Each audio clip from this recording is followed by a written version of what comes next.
Good morning class 8। हमने संस्कृत में प्रथम पाठ कंप्लीट कर लिया है ना। हमारा पूरा जो पाठ है प्रथम पाठ कंप्लीट हो गया। इसके श्लोक पढ़ लिए हैं, है ना, समझ लिए गए हैं, उनका अर्थ लिख लिया है।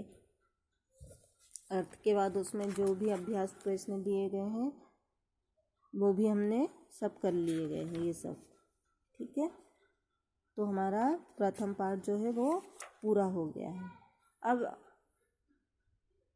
हमारा जो भी पाठ पूरा होता जाएगा हम उसका टेस्ट लेंगे, ठीक है, ताकि पता चले कि हमको समझ आ रहा है, हम पढ़ रहे हैं या नहीं पढ़ रहे हैं, है ना। जो भी प्रॉब्लम हो आप पूछ भी सकते हो उसके बाद। तो हमने जो पहला पाठ पढ़ा था वो था सुभाषितानी। अब इसका टेस्ट लेना है तो आपका मंडे को टेस्ट है, इसलिए आप इसमें जो कुछ भी दिया गया है प्रथम पाठ में, अब ये जो श्लोक दिए गए हैं इनको आपको संस्कृत में भी याद करना है और इनका अर्थ हिंदी में भी याद करना है।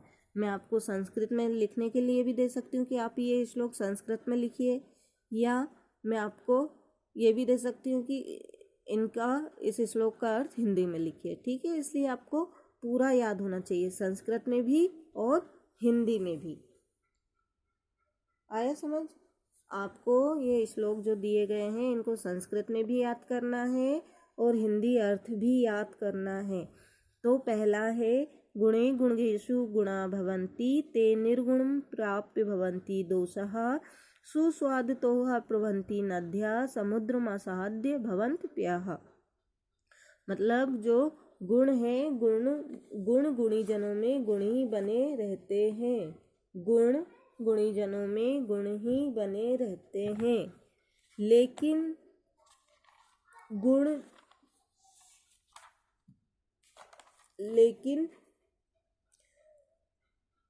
ये गुण निर्गुण व्यक्ति के पास जाकर दोष बन जाते हैं। लेकिन ये गुण निर्गुण व्यक्ति के पास जाकर दोष बन जाते हैं। जैसे नदियाँ कैसी होती हैं, स्वादिष्ट जल वाली, लेकिन वो भी समुद्र में मिलकर उसका पानी खारा हो जाता है, तो वो भी कैसी हो जाती है, दोषयुक्त, है ना। नदियाँ स्वादिष्ट जल होते हुए भी, नदियों का स्वादिष्ट जल होते हुए भी समुद्र में मिलकर वो अपेय यानी ना पीने योग्य हो जाती हैं। आया समझ? ऐसे आपको लिखना। इसमें ये कह रहे हैं कि हमारे जो गुण हैं, अगर हम गुणी व्यक्तियों के पास बैठेंगे तो जो हमारे गुण हैं वो और बढ़ेंगे, ठीक है। हमारे पास कुछ अच्छी चीज़ है, हम किसी और के पास कुछ गए, उसकी चीज़ें हमें अच्छी लगी, हमने उससे ले ली, तो हमारे गुण क्या हो गए, बढ़ गए। लेकिन हम किसी निर्गुण व्यक्ति के पास जाएंगे जिसमें कोई भी गुण नहीं है और हम उसके पास चले गए, तो हमारा जो गुण है वो भी दोष हो जाएगा। मतलब हम उसकी तरह ही रहने लगेंगे, उसकी तरह बातें करने लगेंगे, इसलिए जो हमारे गुण हैं वो भी दोष हो जाते हैं। कैसे हो जाते हैं?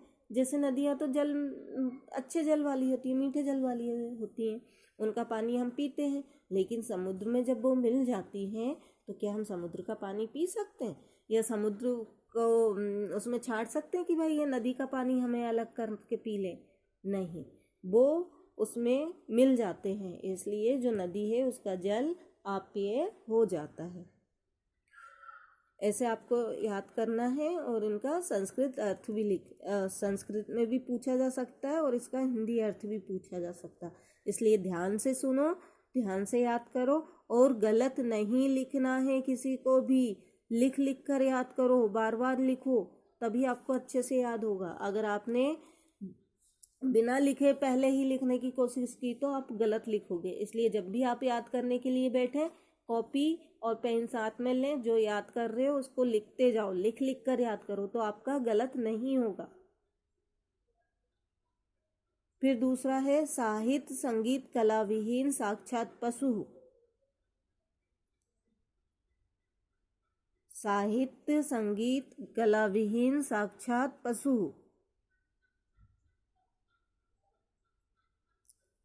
पुच्छ विषाणहीनः तृणं न खादमपि जीवमानः तत् भाग्यदेयं परम पशूनाम। साहित्य संगीत कला विहीनः साक्षात् पशु पुच्छ विषाणहीनः तृणं न खादमपि जीवमानः तद्भाग्यधेयं परम पशुनाम। मतलब देखो, सब साफ साफ दिया गया है। क्या? संगीत, साहित्य संगीत कला विहीन यानी रहित, जिसके पास ना साहित्य है ना संगीत है ना ही कला है, वो कैसा है? साक्षात पशु है ना। कैसा पशु है? पुच्छ, पुच्छ यानी पूछ, विषाण, विषाण यानी सिंह, हीना यानी रहित। जिसके पास साहित्य संगीत कला नहीं है वो साक्षात पशु है। कैसा पशु? जिस पशु के ना तो पूंछ है और ना ही सिंह है। तृणम न खादमपि जीवमानः, घास न खाते हुए भी वह जीवित है। तृणम यानी घास, खादनापि यानी न खाते हुए भी वह जीवित है। तद्भाग्यदेयम परम पशुनाम, तद्भाग्यदेयम यानी परम सौभाग्य की बात है। किसके लिए? पशुओं के लिए, कि इंसान भी पशु है, क्योंकि उसके पास क्या नहीं है? ना ही संगीत है, ना ही कला है और ना ही संगीत है। फिर है लुब्धस्य नश्यति यस्य, लुब्धस्य यानी लोभी का, नश्यति यानी नाश, और यशः, लुब्धस्य का क्या नाश होता है? यश। पिशुनस्य मैत्री, पिशुनस्य यानी चुगलखोर की मैत्री, पिशुनस्य यानी चुगलखोर की मैत्री। और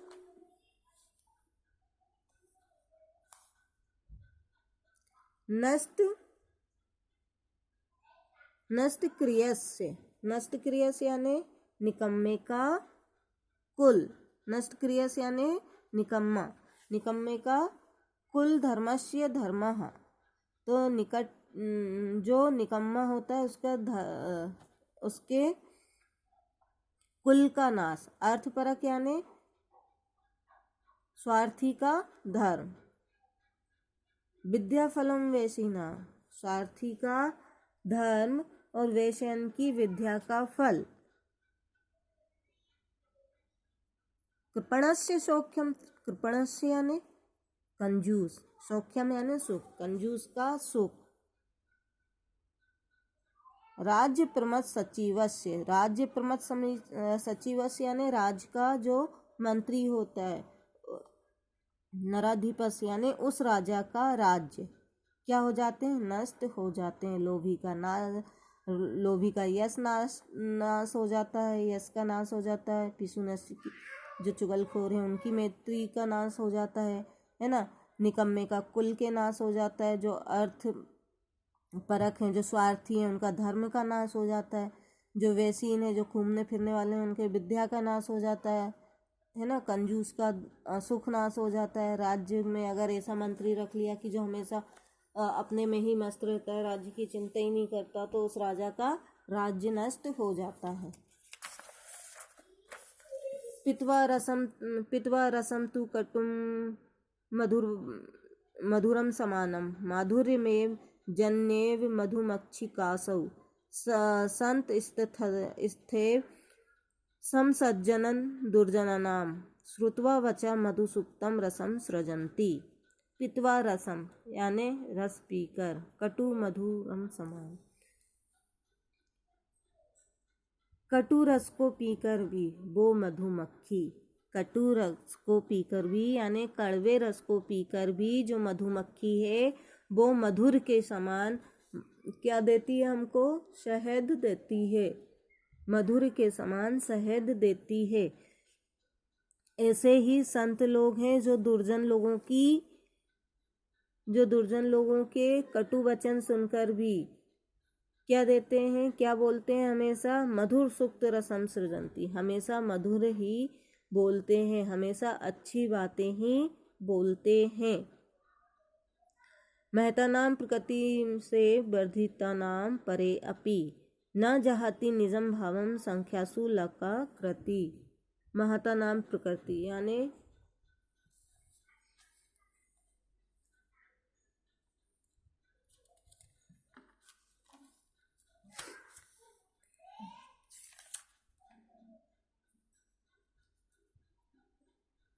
दूसरे के द्वारा बढ़ाए जाने पर, मतलब कोई अपनी तारीफ कर रहा है और अपन भैया बहुत खुश हो रहा है, अरे वाह हमारी तारीफ कर रहा है ये, है ना। तो ऐसा नहीं, जो अच्छे लोग होते हैं वो तारीफ करने पर भी कभी भी अपना व्यवहार नहीं बदलते हैं, उनका जैसा व्यवहार है वो वैसा ही रखेंगे। ऐसा नहीं है कि किसी ने हमारी तारीफ कर दी तो हम चने के झाड़ पे चढ़ गए, अरे हम तो ऐसे हैं, हम तो ऐसे हैं। नहीं, जो अच्छे लोग होते हैं वो हमेशा किसी के बढ़ाए जाने पर भी,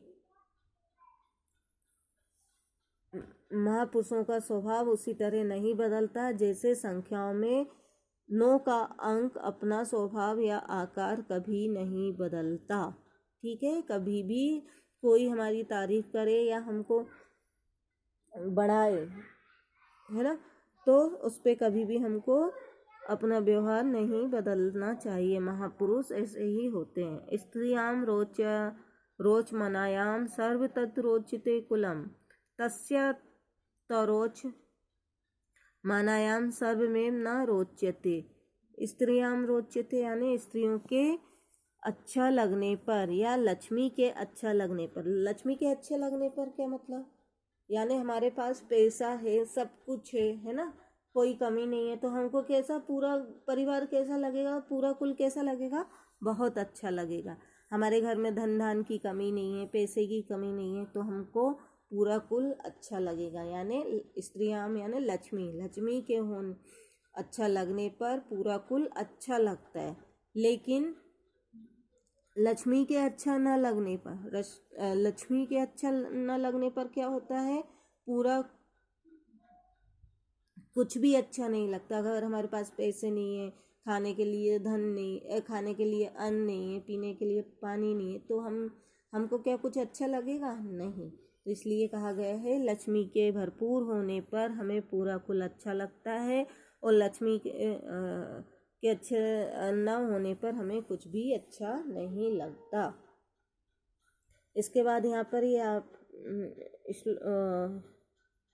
शब्दार्थ दिए गए हैं, इन शब्दार्थों को भी आपको याद करना है।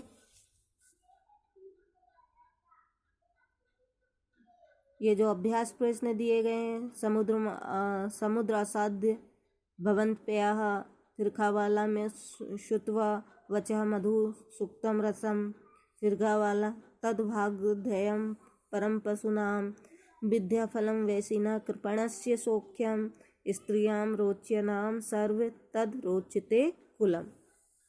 ये सब आज हम रिवाइज कर रहे हैं इस लेसन का। आपको मंडे को टेस्ट है, इसलिए आप इस पार्ट को अपनी कॉपी में लिख लो, याद कर लो, और जब भी याद करने बैठो तो लिख लिख के याद करना है। मैं बार बार बोल रही हूँ आपको, लिख लिख कर याद करना है, गलत नहीं लिखना।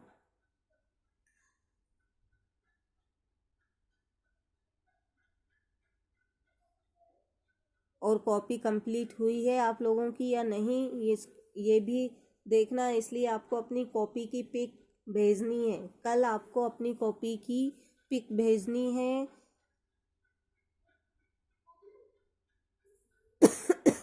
व्हाट्सएप नंबर पर, आपको मेरे व्हाट्सएप नंबर पर ये कॉपी की पिक भेजनी है कि आपकी ने कॉपी बनाई है या नहीं बनाई है। ठीक है, और मंडे को आपका टेस्ट है, इसलिए ये आपको याद करना है। ये इसके सारे क्वेश्चन आंसर आपको याद करना है।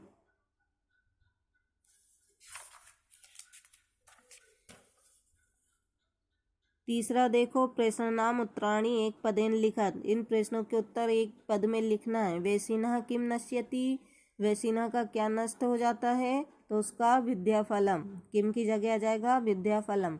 कस्या रोचमनायाम सर्वे कुलम रोचते, तो स्त्रियाम, किसके अच्छा लगने पर अच्छा लगता है कुल, स्त्रियाम रोचमनायाम सर्वे कुलम रोचते।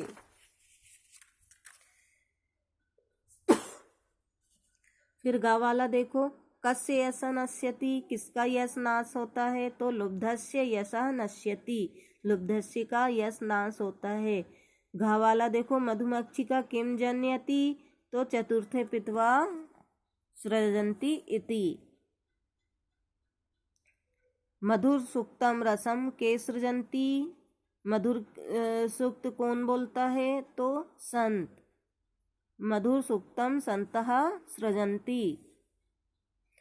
फिर ये नीचे तद्भव शब्दनाम कृते पठात चित्वा संस्कृत पदानि लिखत। अब ये हिंदी में दिए गए हैं शब्द, इनको आपको संस्कृत में लिखना है।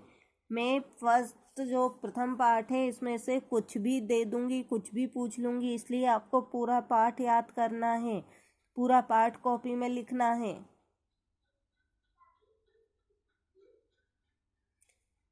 और लिख लिख कर याद करना है, कॉपी की पिक भेजना है। मंडे को टेस्ट 10:30 बजे, मंडे को टेस्ट आपका 10:30 बजे होगा। इसके 1 घंटे के अंदर आपको टेस्ट करके PDF बनाकर भेजना है। और देखकर नहीं करना है, याद करके लिख कर देना है आपको। टेस्ट जैसे टेस्ट देना है। पेरेंट्स प्लीज़ ध्यान देना, अगर बच्चा याद करेगा तो ही वो आगे बढ़ेगा। देखकर नहीं लिखें आप, प्लीज़ ध्यान देना।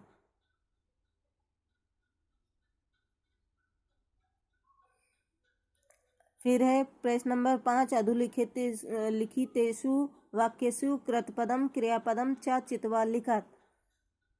अब ये जो वाक्य दिए गए हैं मैंने कल भी आपको इस पाठ में बताए थे कि इस जो वाक्य दिया गया है इसमें से हमको कर्ता और क्रिया अलग करनी है। ठीक है, जो मैंने आपको बताया था वैसे ही आपको करना है, कर्ता और क्रिया आपको अलग अलग करनी है। फिर है रेखांकित पदानी आधृत प्रश्न निर्माण कुरुत। अब जो रेखांकित पद दिए गए हैं इस पद को आपको अलग करना है। रेखांकित पद को से प्रश्न निर्माण करना है, यानी रेखांकित जो ये गुण दिया गया है ये देखो, इसको हटाकर आपको के लिखना है। और अगर आप के लिख दिया उसके बाद आपको ये भवंती के बाद क्वेश्चन मार्क लगाना ही है, प्रश्नवाचक चिन्ह आपको लगाना है, नहीं तो पूरा गलत हो जाएगा, आपका आंसर गलत हो जाएगा अगर आपने प्रश्नवाचक चिन्ह नहीं लगाया गया। गुणः गुणगेषु गुणा भवन्ति, तो गुणा की जगह क्या आ जाएगा, के गुणगेषु गुणा भवन्ति और प्रश्नवाचक चिन्ह। नद्याः सुस्वादुतोः प्रवहन्ति, नद्या की जगह क्या आ जाएगा, कहा सुस्वादुतोः प्रवहन्ति। नद्या सुस्वादुतोः भवन्ति, तो क्या आ जाएगा नद्या की जगह, का सुस्वादुतोः भवन्ति और प्रश्नवाचक चिन्ह। लुब्धस्य यस्य नश्यति, तो लुब्धस्य की जगह क्या आ जाएगा, कस्य यस्य नश्यति, तो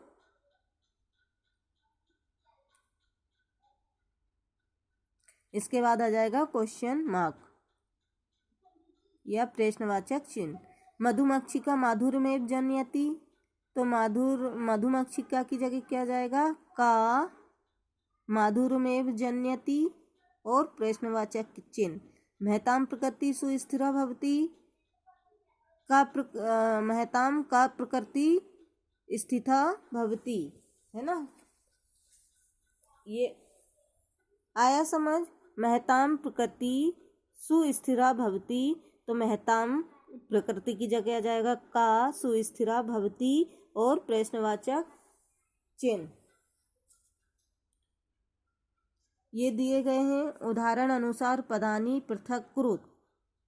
जो ऊपर उदाहरण दिए गए हैं इनके अनुसार आपको इनको अलग करना है। मैंने कल के वीडियो में आपको ये बताया था, है ना, तो ऐसे आपको करना है और